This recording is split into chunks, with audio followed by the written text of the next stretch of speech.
The championship belt gleamed under the arena lights as Amara stepped into the underground fighting ring. Across from her stood Jinwoo, Seoul's undefeated champion, his smirk dripping with contempt. "An African woman thinks she can fight here," he sneered in Korean. "Go back to teaching children." The crowd roared with laughter, but when Amara smiled and responded in perfect Korean, "I was fighting men like you before you learned to walk," the arena fell silent. What neither the crowd nor Jinwoo knew was that this fight was about to expose a conspiracy that would shake Seoul's underground fighting world to its core. If you're new here, smash that subscribe button because part 2 gets even crazier than part 1. Drop a comment telling me if you think Amara should compete or stay away from the underground scene. I want to hear your opinions. Now let's dive in. 6 months had passed since Amara walked out of Min-jun's penthouse. Her martial arts academy was thriving, her students were flourishing, and she'd reconnected with her family. Life was peaceful, too peaceful, and Amara was starting to realize that while she'd escaped the abuse, she'd also locked away a part of herself, the fighter, the warrior who craved the challenge of real combat. It started innocently enough. Master Kim had a visitor one evening, a weathered Korean man named Han Sang-chul, a former underground fighting promoter who'd gone legitimate. He watched Amara teach an advanced class, his eyes widening as she demonstrated a complex combination that blended 3 different fighting styles seamlessly. After class, he approached her. "I've been in the fighting world for 30 years, Han said. "I've seen champions from every country, every discipline. What you just did, I've never seen anything like it. Have you ever competed professionally?" Amara wiped sweat from her brow. "A long time ago, in another life." "There's a tournament in 3 months, Han continued. "The Seoul International Martial Arts Championship. Legitimate, sanctioned with fighters from 20 countries. The prize is $200,000, but more importantly, the recognition could transform your academy. Sponsors, international students, media coverage." Master Kim, who'd been listening, shook his head. "Amara came here for peace, Han, not to fight." But something stirred in Amara's chest. That old fire, that hunger for the challenge. "Tell me more," she said. Over the next week, Amara wrestled with the decision. Teaching was fulfilling, but was she hiding behind it? Was she letting Min-jun's abuse define her, keeping her small and safe? One evening, as she helped young Jae-yoon practice her forms, the girl asked, "Teacher, have you ever been in a real fight? Like in the tournaments on TV?" "Yes," Amara admitted, "many times before I came to Seoul." "Did you win?" Amara smiled. "Most of the time." "Then why did you stop? Were you scared?" The question hit harder than any punch. Was she scared? After everything she'd survived, was she really going to let fear keep her from being her full self? That night, Amara called Han. "I'm in. Register me for the tournament." The news spread quickly through Seoul's martial arts community. The mysterious African instructor who'd appeared from nowhere was entering the championship. The reactions were mixed: excitement from her supporters, skepticism from traditionalists, and outright hostility from some Korean fighters who saw her as an outsider invading their territory. The worst of them was Jinwoo Park, the reigning Seoul champion. At 35, he'd held the title for 7 years, crushing every challenger with brutal efficiency. When he heard about Amara's registration, he showed up at her academy unannounced. "So the children's teacher thinks she's a fighter," Jinwoo announced, walking into the gym like he owned it. He was tall, powerfully built, with scars marking his face and knuckles, a man who lived to fight. Amara's students stopped training, sensing the tension. She stepped forward calmly. "Can I help you, Jinwoo SSI?" "I'm here to save you some embarrassment. Withdraw from the tournament. Stick to teaching kids. The championship ring is no place for someone like you." "Someone like me?" Amara's voice remained steady, but Master Kim recognized the dangerous calm in her eyes. "A woman, a foreigner, someone playing at martial arts." Jinwoo stepped closer. "I've broken men twice your size. I've made champions quit their careers. You think your cute little forms and your diversity story will protect you?" Amara smiled then, not a friendly smile, but the smile of a predator recognizing prey. How about a demonstration? Right here, right now. If you beat me, I withdraw. If I win, you apologize to my students for the disrespect. Jinwoo laughed. You want to spar with me? Fine. But when you end up in the hospital, don't say I didn't warn you. Master Kim tried to intervene. Amara, you don't need to prove anything. Yes, I do, she replied quietly. For them. She gestured to her students, particularly the girls and the mixed-race children who'd been watching the exchange with worried faces. They need to see that we don't back down from bullies. We never back down. The students quickly cleared a space. Word spread, and within minutes, the gym was packed with curious onlookers. Someone started live streaming. Jinwoo stripped to his training gear, bouncing on his toes, cracking his knuckles. He was a mountain of muscle and aggression. Amara simply stood in the center of the mat, breathing steadily, eyes half closed. To the untrained observer, she looked almost meditative. But Master Kim saw it. The coiling of energy, the precise weight distribution, the readiness of someone who'd fought not for sport but for survival. Ready to quit already, Jinwoo taunted. Amara opened her eyes. Begin. Jinwoo charged like a bull, throwing a devastating right hook that would have knocked out most fighters. Amara wasn't there. She'd flowed around it like water, her movement so smooth it seemed effortless. Jinwoo spun, throwing a kick. She deflected it with her forearm, the impact sounding like a gunshot. The expression on Jinwoo's face shifted from arrogance to focus. This wasn't the easy victory he'd expected. He attacked again, this time more carefully, using his reach advantage. But every strike met empty air or was redirected. Amara wasn't just defending, she was studying him, reading his patterns, his tells. Then she attacked. It was like watching lightning strike. A palm strike to his solar plexus that drove the air from his lungs. A sweep that took his legs out. As he fell, she could have followed up with devastating strikes to vulnerable points. Instead, she stepped back, offering him a hand up. Jinwoo, gasping for air, stared at her hand in disbelief. The gym was silent except for his labored breathing. Slowly, ignoring her offered hand, he got to his feet. What style was that? He asked. All of them, none of them, my style, Amara replied. Fighting isn't about style, Jinwoo SSI. It's about adaptation, respect, and knowing when not to fight. I could have hurt you just now. I chose not to, that's true strength. Jinwoo looked at the watching crowd, at the students staring at him, at the phone cameras recording his humiliation. His face darkened. This isn't over, he growled. You embarrassed me. In the tournament, I won't hold back. I'll end your career before it starts. He stormed out, and the crowd erupted into excited chatter. Master Kim approached Amara, concern etched on his face. You made an enemy today, he said. I know. But I also showed my students something important. That being different, being a woman, being African in Korea, none of that makes you weak. It makes you unique. And unique can be powerful. Young Jae-yoon ran up, hugging Amara tightly. You were amazing. I want to be just like you. As Amara hugged the girl back, she didn't notice the man in the corner filming the entire encounter on his phone. A man with a familiar face. Someone who'd been in Min-jun's penthouse that night 6 months ago. Someone with his own agenda. The video went viral overnight.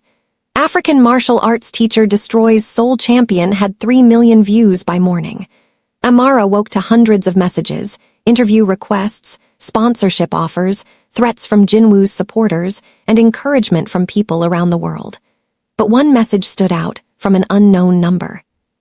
Your past is more interesting than people know. We should talk. An old friend. Amara's blood ran cold. She had few friends from her old life, and none who would contact her anonymously. She showed the message to Master Kim, who frowned deeply. This tournament is bringing attention you may not want, he warned. Too late to back down now, Amara replied. Besides, I'm tired of running from shadows.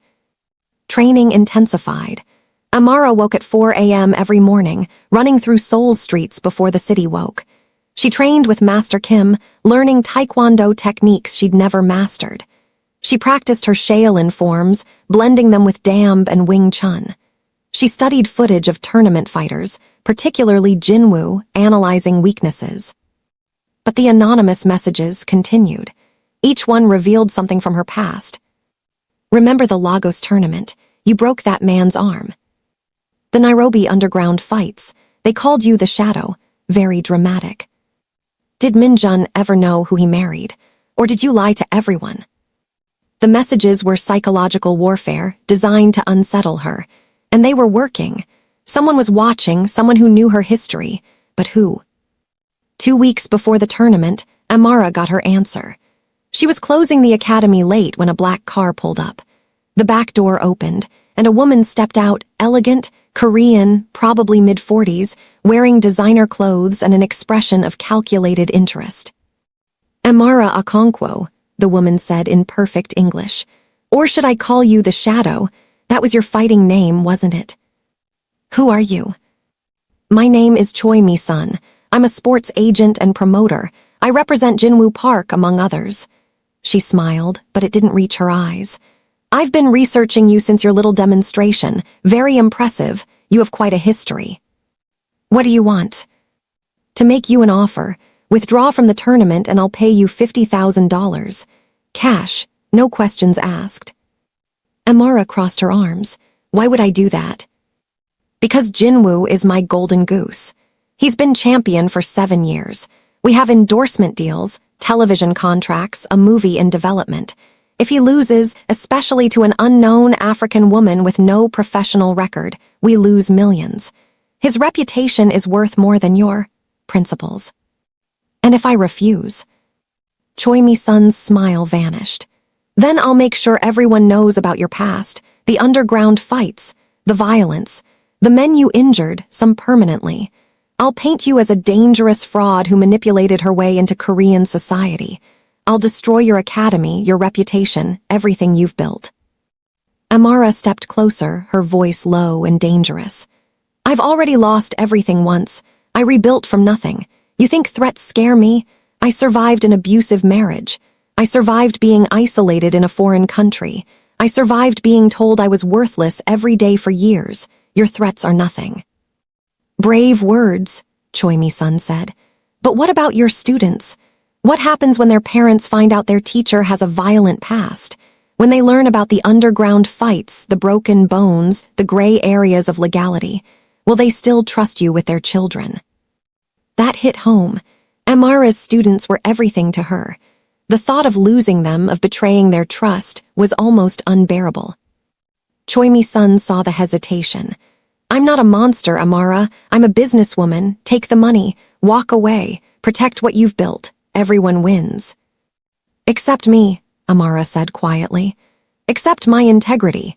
Accept the lesson I'd be teaching those kids, that money and threats can make you abandon your truth. Then you're a fool. Choi Mi-sun got back in her car. You have 3 days to reconsider. After that, the information goes public. The car drove away, leaving Amara standing in the dark street, shaking with anger and fear. She immediately called an emergency meeting with Master Kim, Blessing, and Han Sang-chul, the tournament promoter who'd recruited her. In Blessing's restaurant after hours, Amara laid out everything, her past in underground fighting, the violence, the moral gray areas. When she finished, she waited for judgment. Master Kim spoke first. I knew you had secrets. Anyone with your skills didn't learn them from teaching children. But I also know who you are now. That's what matters. Blessing nodded. We all have pasts, sister. I came to Korea running from an arranged marriage. Han Opa ran underground fights before going legitimate. Your past is just that past. You're not that person anymore. Han Sang-chul leaned forward. But Choi Mi-sun will use that past to destroy you. She's ruthless. I've seen her ruin fighters' careers over less. If you continue, you need to control the narrative. How? Amara asked. Go public first. Tell your story on your terms. Do an interview. Explain who you were, what you've overcome, why you fight now. Make it about redemption and growth, not secrets and shame. It was risky. Exposing her past could still cost her everything. But hiding it gave Choi Mi-sun all the power. Amara made her decision. Set up the interview. 2 days later, Amara sat across from Korea's most popular sports journalist, Kim Sung-min, in a televised interview that would air prime time. The cameras started rolling. "Amara Okonkwo," Sung-min began, "you've become an overnight sensation after your sparring match with Jinwoo Park, but there are questions about your past. Can you address them?" Amara took a deep breath. "Yes, before I came to Korea, I was a professional fighter. I competed in underground tournaments across Africa, Europe, and Asia. I won most of my fights. I hurt people, some seriously. And for a long time, I thought that was who I was, a weapon, a fighter, nothing more. What changed? I fell in love, or I thought I did. I came to Korea hoping to leave that life behind to be normal. But I married a man who became abusive. He hit me, isolated me, tried to break me. When I finally escaped, I realized I wasn't running from fighting. I was running from myself, so I stopped running. I opened an academy. I started teaching children not to fight like I did with anger and violence, but to fight with discipline, respect, and purpose. Some say your past makes you dangerous, that you shouldn't be around children." Amara met the camera directly. "I say my past makes me the perfect teacher. I know what violence really is. I know its cost. I don't glorify it. I teach my students that real strength is protecting others, standing up to bullies, and knowing when not to fight. Every parent can research me, investigate me, ask me anything. I have nothing to hide anymore." "And the tournament, why compete if you've left that life behind?" "Because I realized I was still hiding. I was still letting fear and shame control me. My students deserve a teacher who lives authentically, who doesn't hide from her truth. I'm competing to show them and myself that our past doesn't define us. What we do with it does." The interview aired that night. The response was overwhelming. Some viewers condemned her, calling her a fraud and worse. But many more supported her, domestic abuse survivors, immigrants, people who'd reinvented themselves. Her academy's social media exploded with messages of support. But the most unexpected response came from Min-jun. He sent a letter through his lawyer. "Amara, I watched your interview from prison. I am ashamed of what I did to you. You deserved better. You deserved everything. I spent our marriage trying to make you small because I felt small. You were always stronger than me, not just physically, but in every way that matters. I'm writing to say I'm sorry. I'm also writing to warn you. Choi Mi-sun approached me months ago. She knows about my connection to you. She's planning something bigger than just threats. Be careful. You owe me nothing, but I owe you everything, including this warning. Min-jun." Amara stared at the letter, emotions swirling. Part of her wanted to crumple it up. Part of her felt something like forgiveness stirring, not for him, but for herself. She'd been carrying so much anger. She called Master Kim. Min-jun sent a warning. Choi Mi-sun is planning something for the tournament. What kind of something? He didn't say, but we need to be ready. The tournament was 1 week away. Amara doubled her training, but now she was preparing for more than just physical combat. She was preparing for war, a war fought not just in the ring, but in the shadows where people like Choi Mi-sun operated. What Amara didn't know was that Choi Mi-sun had already made her move. She'd contacted someone from Amara's past, someone who had a score to settle, someone who'd been looking for Amara for years.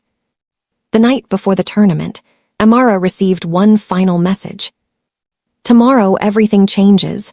You thought you could run from your past. Your past just bought a front row ticket. See you in the ring. Ghost." Ghost. The name hit Amara like a physical blow. Marcus Ghost Chen, her former training partner, the man she'd almost married. The man whose career she'd ended in their final sparring match before she left for Korea, an accident that had shattered his knee and his fighting dreams. He'd found her, and tomorrow, in front of the world, they'd face each other again. Amara didn't sleep that night. She sat in her small apartment, staring at the message from Ghost, memories flooding back like a tidal wave. Marcus Chen, half Chinese, half Nigerian, brilliant fighter, her best friend, her first love. They'd trained together under her father, fought side by side in tournaments, planned a life together, until that day. It had been a routine sparring session. They were preparing for a major tournament, pushing each other hard. Too hard. Amara had thrown a spinning kick. Marcus moved to counter. Their timing was off by a fraction of a second. The sound of his knee shattering had haunted her dreams for years. She'd stayed with him through the surgeries, the failed rehabilitation, watched his dreams die a little more each day. Until one morning she'd woken to find him gone, just a note saying, "I can't watch you succeed while I'm broken. Don't look for me." So she hadn't.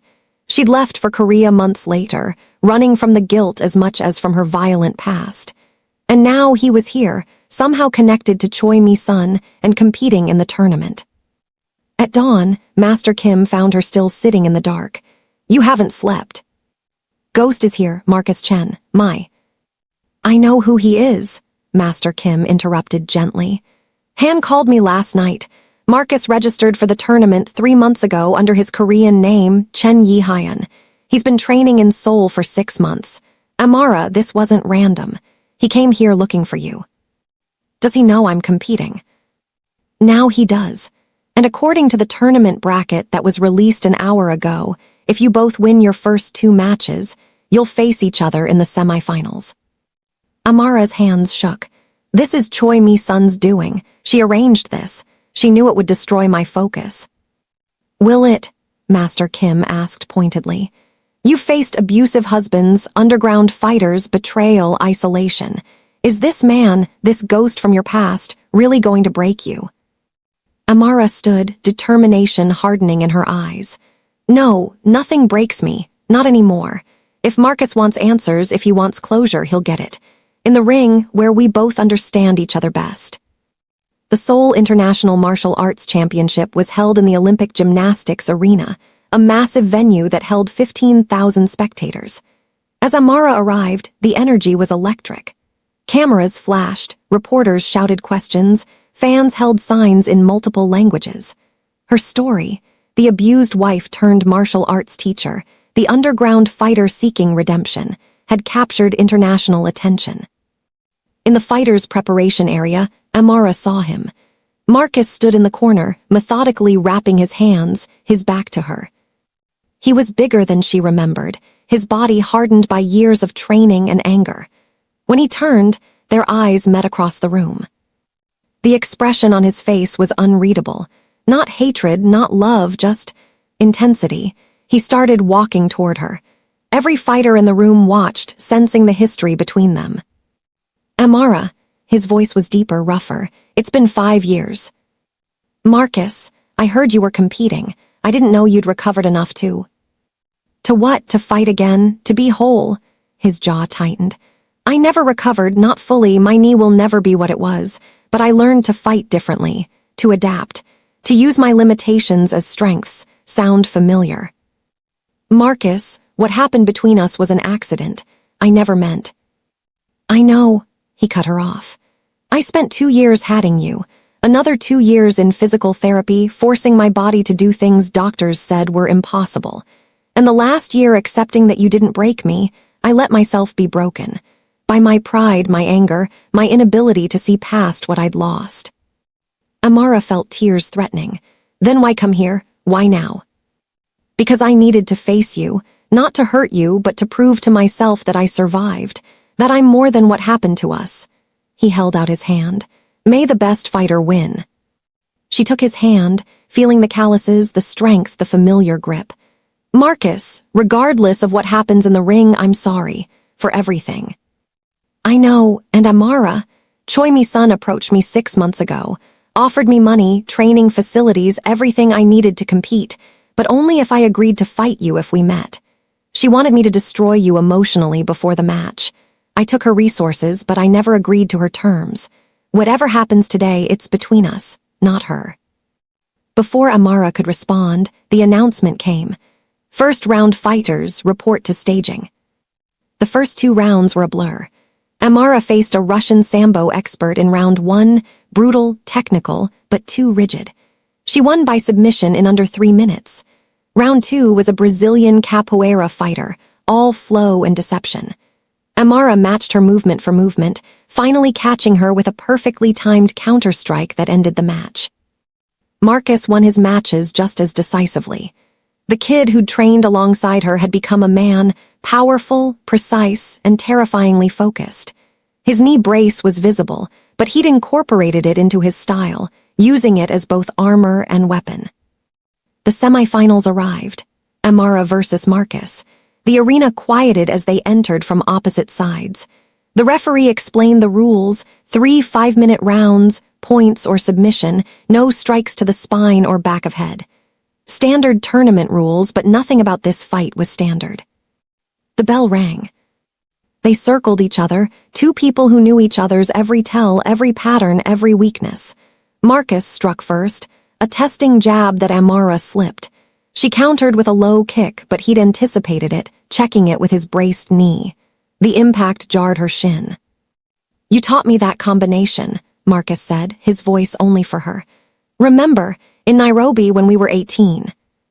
"I remember everything," Amara replied, launching a complex sequence they drilled 1,000 times. But Marcus flowed through it like water because he'd been her partner when they created it. The match became a conversation in violence, each technique a memory, each counter a response to shared history. They weren't just fighting, they were resolving 5 years of pain, guilt, anger, and unfinished business. The crowd was mesmerized, watching two fighters who moved like they shared one mind. Round 1 ended even on points. Round 2 was more intense, both fighters taking harder shots, testing limits. Amara scored with a beautiful spinning back kick. Marcus responded with a throw that slammed her to the mat, but she recovered instantly. In the final round, exhausted and bleeding from a cut above her eye, Amara found herself in a familiar position. Marcus had her in a joint lock, the same position that had destroyed his knee years ago. She could feel him hesitating, the trauma of that moment living in his muscle memory. "Do it," she said through gritted teeth. "Finish it, Marcus. Don't let the past control you." Something shifted in his eyes. He adjusted the lock, applying it properly, forcing her to either tap out or suffer serious injury. Amara fought against it for 10 seconds, 15, 20, then tapped. Submission. Marcus had won. As the referee raised his hand, Marcus immediately helped Amara up, supporting her as the medics rushed in. The crowd's roar was deafening, but in their bubble, only they existed. "Thank you," Marcus said quietly, "for trusting me, for not holding back." "You were always the better fighter," Amara replied, smiling through the pain. "I just had better luck, until today." "No," Marcus shook his head. "Today we both won. We faced our past and survived it. That's victory enough." In the medical area, as trainers checked Amara's injuries, nothing serious, just bruises and that cut, Choi Mi-sun appeared, her face twisted with rage. "That was supposed to destroy you," she hissed. "You were supposed to break down, quit, humiliate yourself. Instead you gave them a beautiful story of redemption. You made him look like a hero." Amara smiled, understanding finally clicking. "You never cared about Jinwoo's reputation. You wanted to create drama, controversy, pain, because that's what sells. You wanted us to tear each other apart for your profit. And I would have made millions from it, the documentary rights alone." "We're never yours to sell," Marcus interrupted, appearing behind Choi Mi-sun. "I recorded our conversations, every offer you made, every manipulation, and I've already given copies to the tournament officials and several journalists. Your career as a promoter is over." Choi Mi-sun's face went white. She looked between them, realizing she'd been outplayed. "You planned this, both of you." "No," Amara said. "We just chose to be better than what you wanted us to be. That's not a plan, that's character." Security escorted Choi Mi-sun out as she screamed threats and accusations. Han Sang-chul appeared, grinning widely. "Well, that was satisfying. Also, Amara, you should know, the tournament committee wants to offer you a coaching position. Your performance, your story, your integrity. They want you to help train the next generation of international fighters." "And there's something else," Master Kim added, arriving with Blessing and her students. "The African Korean Cultural Center wants to fund an expansion of your academy, full scholarships for underprivileged kids, a real facility with professional equipment. They said your interview inspired a wave of donations." Young Jae-yoon pushed through, hugging Amara fiercely. "Teacher, you were amazing. You didn't win, but you were still amazing." Amara laughed, hugging her back. Sometimes the fight isn't about winning, sweetheart. Sometimes it's about facing your fears, making peace with your past, and proving to yourself that you're stronger than you thought. Marcus knelt down to Jaeyoon's level. Your teacher is the bravest person I know. She taught me that true strength isn't about never falling, it's about always getting back up. As the semifinals continued, Jinwoo would face Marcus in the finals the next day. Amara sat with her found family, watching the matches, feeling truly at peace for the first time in years. Her phone buzzed with a message from an unexpected source, Park Sun-hee, Min-jun's mother. I watched you fight. I watched you lose with grace. I watched you support your opponent with genuine respect. You showed more honor in defeat than my son ever showed in victory. Thank you for teaching this old woman what true strength looks like. I am being treated for my cancer. I am visiting my son weekly. We are both trying to be better, because of you. Amara closed her eyes, letting the weight of the day settle over her.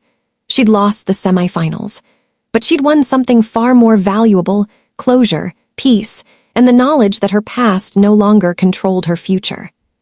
Tomorrow, Marcus would fight Jinwoo for the championship.